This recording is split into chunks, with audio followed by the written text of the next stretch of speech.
ஸ்ரீ மீனாட்சி மைந்தன் YouTube channel நண்பர்களுக்கும் நேர்களுக்கும் இனிய வணக்கம். இந்த நாள் இனி நாளாக அமையட்டும். நம்மளோட சேனல் நிறைய ஆன்மீக பதிவுகள் பார்த்துட்டு இருக்கோம். அந்த அடிப்படையில் நம்ம பார்க்கக்கூடிய பதிவுகள் மலர்களின் மகத்துவம் அப்படின்ற தலைப்புல ஒவ்வொரு மலர்களை பொறுத்து தனிச்சிறப்புகள் நம்ம பார்த்துட்டு இருக்கோம். அதுல இப்ப நம்ம பார்க்கக்கூடிய மலர்கள் வந்து பாத்தீங்கன்னா செண்பகப்பூ, மனோரஞ்சிதம், பாரிஜாதம். இந்த 3 மலர்களுடைய சிறப்புகளை பற்றி தெரிஞ்சுக்க போறோம். வாங்க வீடியோக்குள்ள போகலாம்.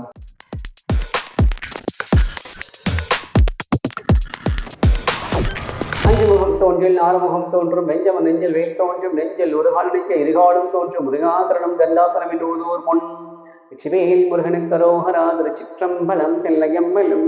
அடியில் வந்து பல பதிவுகள் மலர்களை பத்தி போட்டிருக்கேன். ஏன்னா மலர்கள் தான் நமக்கும் இறைவனுக்குமான இடை தூதர்கள். நம்மளுடைய எல்லா பிரார்த்தனைகளும் இறைவன் கிட்ட வந்து கொண்டு சேர்ப்பது மலர்கள் தான். அதனால அந்த காலத்துல பெரியவங்க சொல்லி வச்சாங்க, கோவிலுக்கு வெறுங்கையோட போற பூ வாங்கிட்டு போ அப்படின்னு சொல்லி வச்சாங்க. அதான் வந்து மலர்களுடைய தனிச்சிறப்பு. நீங்க உதிரி மலர்களாக வச்சு வழிபாடு செய்யலாம், மலர்கள் மாலையாக கட்டி வழிபாடு செய்யலாம். ஆனா அந்த மலர்களுக்கு ஒவ்வொன்றுக்கும் ஒவ்வொரு விதமான சிறப்புகள்.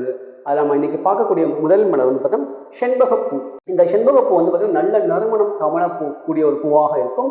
இந்த பூ யாருக்கெல்லாம் உகந்தது அப்படிங்கன்னா சிவபெருமான், முருகப்பெருமான், குலதெய்வம். உங்க குலதெய்வம் எந்த தெய்வமாக இருந்தாலும் சரி, அந்த தெய்வத்திற்கு இந்த செண்பகப்பூ வச்சு வழிபாடு செஞ்சு பார்த்தீங்கன்னா உங்க பின்னாடியே உங்க குலதெய்வம் வந்து நீங்க கேட்டதெல்லாம் தரும். அதான் அந்த செண்பகப்பூட தனிச்சிறப்பு. அதே மாதிரி முருகப்பெருமானுக்கு ரொம்ப விசேஷமான அவருக்கு பிடித்த மலர்கள் செண்பகப்பூ ஒண்ணு. செண்பகப்பூ போட்டு நீங்க வழிபாடு செஞ்சு பாருங்களேன், முருகப்பெருமான் நீங்க கேட்டதெல்லாம் தருவார். இது அடியனுடைய தனிப்பட்ட ஒரு அனுபவம். ஏன்னா வார வாரம் வந்து நம்ம வந்து திருப்பரங்குன்றத்துக்கு வந்து செண்பகப்பூ மாலை தான் கட்டி போட்டுட்டு இருக்கோம். நல்ல ஒரு வளர்ச்சியை முருகப்பெருமான் கொடுத்துட்டு இருக்கார். சும்மாலாம் சொல்லக்கூடாது, அதி அற்புதமான ஒரு வளர்ச்சி முருகப்பெருமான் கொடுத்துட்டு இருக்கார். அதே மாதிரி சிவபெருமானுக்கு ரொம்ப பிடிச்ச மலர்கள் இந்த செண்பகம். ஏன்னா அது நல்ல வாடையா இருக்கும். சிவபெருமான் வந்து எப்பயுமே ஆழ்ந்த தியானத்துல இருப்பார் இல்லையா, அந்த தியானத்துக்கு வந்து இந்த செண்பகம் வந்து நல்ல அந்த நறுமணம் கமல வந்து சுவாமி தியானம் பண்ணும்போது நம்ம கேட்டதான் தருவார். அவருக்குமே வந்து ஒரு ரம்யமான ஒரு சூழலை வந்து செண்பகப்பூ ஏற்படுத்தணும். உங்களுடைய குலதெய்வத்திற்கும் உங்களுடைய முருகப்பெருமானுக்கும் சிவபெருமானுக்கும் மிக உன்னதமான ஒரு பூ தான் இந்த செண்பகப்பூ. இதை வச்சு வழிபாடு செய்யும் போது குடும்ப ஒற்றுமையும் மன தைரியமும் அதிகரிக்கும் அப்படின்னு சொல்றாங்க. இந்த மலரோட சிறப்பு வந்து அதான், குடும்ப ஒற்றுமையும் மன தைரியமும் தரக்கூடியதான் அந்த செண்பகப்பூட தனிச்சிறப்பு. அடுத்தது நம்ம பார்க்கக்கூடியது மனோரஞ்சிதம். இதோட பெரிய மனோரஞ்சிதம் தான். இந்த பூ வந்து தேவலோகத்துல வளரக்கூடிய ஒரு மலர் அப்படின்னு சொன்னாங்க. தேவேந்திரன் தான் இந்த பூவை வச்சு முதல்ல சிவபெருமான பூஜை பண்ணியிருக்காரு. இதுவும் சிவபெருமானுக்கு ரொம்ப உகந்த ஒரு மலர். இந்த மலரை வச்சு வழிபாடு செய்யும் போது சிவபெருமான் கேட்டதான் நல்ல குண்டா பச்சையா பச்சை பசையில் இருக்கு. அதை பார்க்கும்போது அவ்வளவு அழகா இருக்கும் பூ.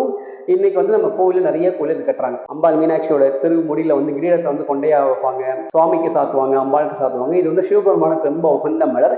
இதை வச்சு வழிபாடு செய்யும் போது நமக்கு வந்து கடன் இல்லாத ஒரு வாழ்க்கை வந்து அமையும் அப்படின்னு சொல்லுவாங்க. இந்த செண்பகப்பூ மனோரஞ்சிதம் வச்சு வழிபாடு செய்வது கடன் இல்லாத ஒரு வாழ்க்கை அமையும் சொல்லுவாங்க. ஏன்னா அது வந்து அவ்வளவு நல்ல குண்டா, அதை பார்க்கவே அவ்வளவு அழகா இருக்கும். இந்த மனோரஞ்சிதம் வந்து சிவபெருமானுக்கு மிக உகந்த உன்னதமான ஒரு மலர்.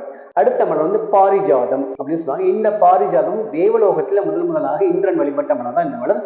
நல்ல வந்து ஒரு லைட் வெள்ளை கலர்ல அந்த பூ இருக்கும். இது வந்து மொட்டா இருக்கும்போது பார்க்க அழகா இருக்கும், விரிஞ்சா இன்னும் அழகா இருக்கும். அப்படி உள்ளுக்குள்ள வந்து மலர் விரியும் போது நல்ல ஒரு வெண்மை நிறத்துல வந்து அந்த மலர் விரியும். இதுல வந்து வாடை வந்து ரொம்ப கம்மியா தான் இருக்கும், ஆனா பார்க்கறதுக்கு சூப்பரா இருக்கும். இதுவும் முருகப்பெருமானுக்கும் சிவபெருமானுக்கும் மிக உகந்த மலர் அப்படின்னு சொல்றாங்க. இந்த மலரை வச்சு முருகப்பெருமானை சிவபெருமானை வழிபாடு செய்யும் போது நோய் நொடிகள் நீங்கும் அப்படின்னு சொல்றாங்க. எவ்வளவு விதமான தீராத நோய்களாக இந்த பாரிஜாத மலர் வச்சு வழிபாடு செய்யும் போது அந்த நோய் நொடிகள் நீங்கும்னு சொல்றாங்க. இந்த பாரிஜாத மலர் வந்து முருகப்பெருமானுக்கும் சிவபெருமானுக்கும் ரொம்ப உகந்தது. இதை வந்து தேவேந்திரன் தான் முதல் தேவலோகத்துல வந்து சிவபெருமானுக்கு பூஜை பண்ணுங்க. இதுதான் இந்த 3 மலர்களுடைய தனிச்சிறப்பு. மலர்கள் அப்படிங்கிறது சாதாரண விஷயம் கிடையாது, உயிரோட்டமான ஒரு மலர்கள். நம்மளுடைய பிரார்த்தனை இறைவன் கிட்ட கொண்டு சேர்க்கிறதா அந்த மலர்கள். அதான் நம்ம வந்து பூவோட தனிச்சிறப்பு. இன்னைக்கு வந்து நம்ம மனோரஞ்சிதம், செண்பகப்பூ, பாரிஜாதம் இந்த 3 மலர்களை பத்தி நம்ம பார்த்திருக்கோம்.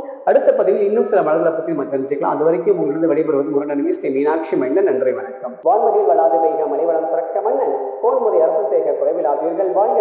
நான்மறை அரங்கள் உங்கள் நட்சவம் வேள்வி மல்க மேல் நிகழ் செய்வ நிதி வில்லங்க உலகம் எல்லாம் திருச்சிற்றம்பலம் தில்லை என்பது. நம்மளுடைய ஸ்ரீ மீனாட்சி மைந்தன் யூடியூப் சேனல், முகநூல் பக்கங்கள், இன்ஸ்டாகிராம் பக்கங்களை ஃபாலோ பண்ணி, ஷேர் பண்ணி, சப்ஸ்கிரைப் பண்ற எல்லாருக்கும் ஒரு வேல்மாறல் புத்தகம் அல்லது ஒரு சுப்பிரமணியர் புஜங்கம் அல்லது திருப்புகழ் புத்தகம் வந்து அன்பளிப்பா கொடுத்துட்டு இருக்கோம். அதோட சேர்த்து ஒரு வேல் அது வச்சு வழிபாடு செய்வதற்கு சின்ன கிண்ணமும் வந்து நம்ம அன்பளிப்பா கொடுத்துட்டு இருக்கோம். இதோட சேர்த்து நம்ம மீனாட்சி அம்மனுக்கு அர்ச்சனை பண்ண குங்கும பிரசாதம் நம்ம வந்து கொடுத்துருக்கோம். யாருக்கெல்லாம் இதுல எந்த புக்கு வேணுமோ அந்த புக்கை நீங்களே செலக்ட் பண்ணிட்டு உங்களுடைய அட்ரஸை வந்து எனக்கு இன்ஸ்டாகிராம் மீனாட்சி மைந்தன் இன்ஸ்டாகிராம் பேஜ்ல வந்து டிஎம் பண்ணினா உங்களுக்கு கொரியர் அனுப்புறோம். நன்றி, வணக்கம்.